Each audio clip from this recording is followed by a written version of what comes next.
Alyssa from Keystone RV, and I'm here to give you a quick lesson in off-the-grid RV camping terms and tips. Essentially, there are two big categories for off-grid camping: dry camping and boondocking, also known as dispersed camping. Dry camping means that you're camping without power, water, or sewer hookups, but in a space that is set up for camping. You'll find spaces for dry camping at most state parks and campgrounds. Often these sites will have fire rings and maybe a picnic table, but no hookup. They are almost always easier to book and less expensive than sites with full hookups. A great resource for unique dry camping locations is a website and app called Harvest Host.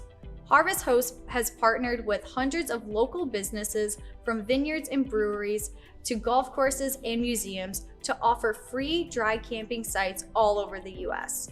It's a really fun way for campers to do interesting, low-risk, off-the-grid camping. Boondocking is dry camping but without organization of a campground or other entity.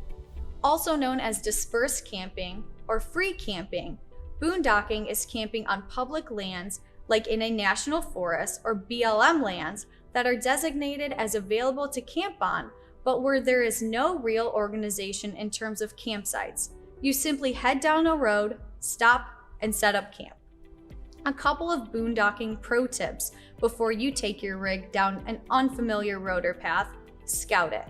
Park your truck and walk to where you want to camp to make sure the road is in good shape and there's plenty of room to turn around. Trust me, getting stuck in the middle of nowhere is not worth it. Being able to camp off-grid has some downright practical implications as well. We call stopovers in the driveway of family and friends mooch-docking. And of course, stopping overnight in a Walmart parking lot is wally-docking. With SolarFlex solar power and a decent battery bank, RVers have a lot of campsite options available. So go ahead and cut the cord. It's time to camp better, Keystone Nation. I'll see you out there.